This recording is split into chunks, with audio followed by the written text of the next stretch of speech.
I just want to talk. I don't know specifically about what, but I've been going through a lot yesterday and today, and I just want to talk about it and reflect it and internalize it. And this is how I do that. So yesterday was Tuesday, September 10th, 2013, and I went to work like any other day. And before lunch, the main chef calls me over and like, "Hey Sal, come outside. I want to talk to you." I was like, "Okay," and he had assigned someone else to take over my task, and I was like, "That's suspicious." So we go outside, and he's like, "Sal, business isn't as it's not as profitable as we thought it was going to be. It's we're not getting as many customers as we expected. We're gonna have to let go of some employees, and I'm sorry to say, since like I don't have any experience, that was like my first time being in the kitchen, as like professionally being in the kitchen." And so he's like, "We're gonna have to let you go." I was like, "Okay," and it was just like it was funny because I didn't get a single paycheck yet. Like my first paycheck was this Friday, and I got laid off on Wednesday. So he's like, "Come back for your check on Friday." I was like, "Okay." I didn't even talk much. I was just so stunned by how unpredictable corporate America is, and this thing known as job security that people talk about.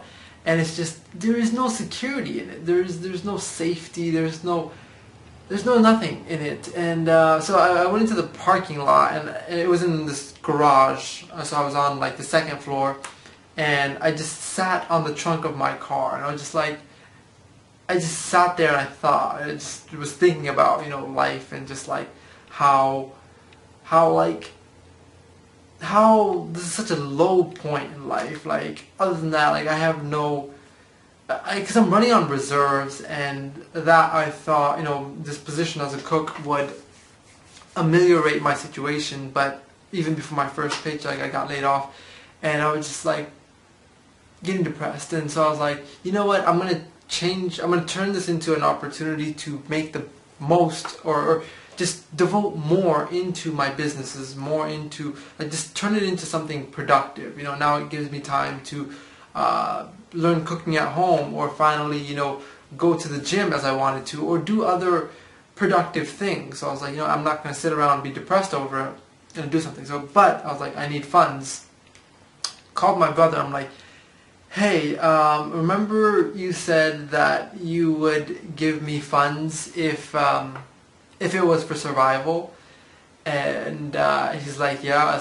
And I said, "Well, I just got laid off."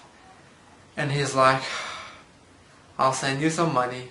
So thankfully he did, because yesterday I had a negative balance in my bank account. That's how bad it is.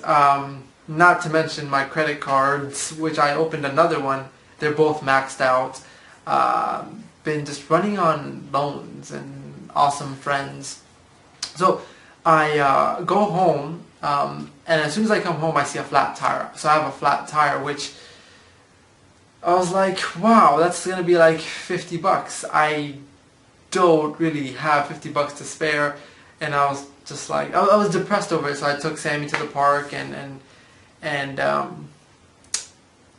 was just a long day yesterday, because I was reluctant to tell people about it. I was reluctant to tell my girlfriend about the fact that I lost my job. I still haven't told her, by the way. So that'll be interesting. And then also,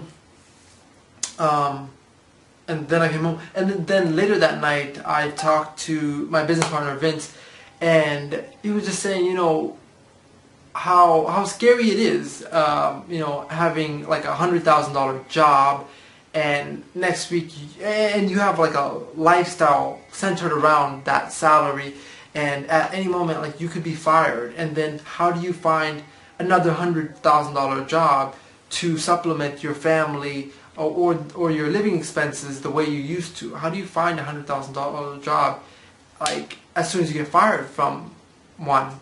So that is really scary when you think about it. You know, you have your kids and you have your lifestyle centered around a job that pays that much, and you know, I'm telling you, it's very unpredictable, and that's why me and him were on an entrepreneurial path, because we've seen that. You know, we've seen it just destroy people, being too dependent or too used to getting paid, and not trying to do something on their own. But anyway, so that was yesterday, and then today, my phone. Here's my cheap $50 phone, and today it started acting up. Like, the touchscreen aspect of it does not work. I tried restarting several times, taking out the battery, even like hitting it on tables. Did not work. Took it to the Metro PCS store. They said it's going to take 5 to 7 business days to get another phone. And I was like, crap, can I buy a cheap phone? Like, the cheapest one is like $70. I was like, crap. So then I left, and I had to borrow my dad's car to do that because my car had a flat tire. So then, so I left the Metro PCS store until like I got on the highway, and I realized that my phone was still in the Metro PCS store. I got off the highway, got back on the highway, going back to the Metro PCS store, picked up my phone, was going home when a cop pulled me over, and he says, "Do you know that your tag is not registered for this car?" I was like, "What are you talking about? It's my dad's car." "I don't really know." He's like, "Well, that tag is for a different car." And I was like, "Which car is it for?" It's like, "It's for a Toyota," and that was a Mazda. And I was like, "Oh, that's our old car that was sold to the junkyard." He's like, "Well, I'm writing you a citation. When you get it registered the proper way, you can have it removed." So I was like, crap. Then I just came home, and then I came home, then I had to run around for a lot of other business stuff, and I just got home today at like 8:15, and it's just, you know, even with this running around, I didn't eat much today, not because I don't want to, but because the stress of everything, the time consuming, and just the running around of everything. But you know what, in summation, I do want to say that I'm really trying to absorb this phase in life. I'm really trying to appreciate this phase in life, because I know that in about 50 days, like, I'm actually counting down until like we're going to massively start taking out funds from Leaf, which we are going to do in November. There's exactly 50 days from today to November, and so I just need to survive on 50 days and for 50 days, and I just have been going through a lot, and it's that, like, you know, on a parabola, it's that low point in life where I have to borrow money from my younger brother to survive, but I'm liking it. You know, I'm really liking it, because it's forcing me to be creative. It's forcing me to not spend a single second not being productive. It's like when you're desperate, when you're like stripped of everything but your ambition and the lack of everything that you not only want but almost need, like essentials. And like I just want to remember this. You know, I want to remember how it feels to be broken and just devoured by just everything, but yet still have this ambition to like just move forward. I like this one quote. I don't know where I heard it, but it says like, if you're going through hell, keep going. And I feel like I am. I just need to keep going, and I know I'll make it, because I have awesome people around me. And more than that, I think I'm getting more clever. Like I can navigate. Like, I've been surviving for almost 6 months now on reserves, like reserve funds. I don't know how. That must be a Guinness World Record. And this is like the first job I got in the 6 months, and I didn't even get my first paycheck yet. But I've been surviving comfortably, and it's all on just I think being clever and whatnot. But it's forcing me to think. It's forcing me to be productive every day and not lose sight of where I'm going. And I just can't wait for, like, come time in December or next year in January. Like, it's just gonna be, life is gonna be so much more comfortable, but I'll never have this again. I'll never know how it feels to be as broke, or lack funds. Cause like today I was just like, or after I got laid off yesterday, I was just like, I felt bad eating at my parents' house. That's how bad I felt. Cause like, I told my parents that, like, when I got the job, I told my parents that I'd start paying them rent every month. Now, I don't know how to do that. I actually haven't even told them that I lost the job. Well, it's not even my fault though, you know, it's just corporate.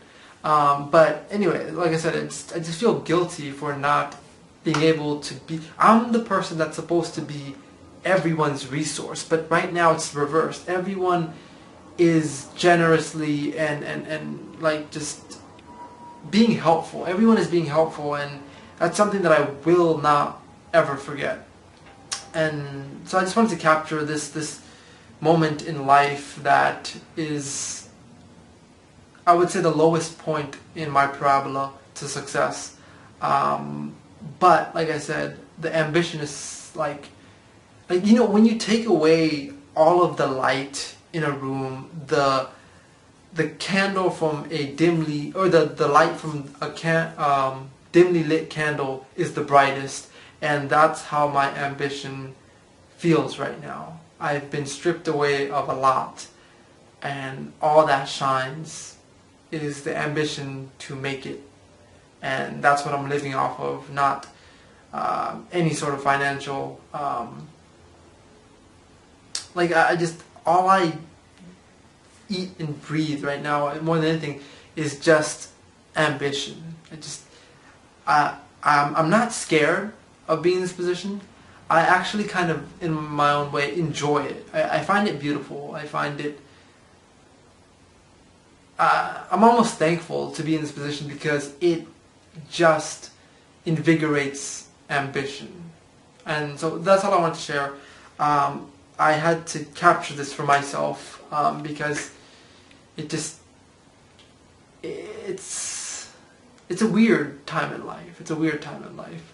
But I know that things are going to get better in 50 days, so let's count down until then. I will catch you guys later. Take care.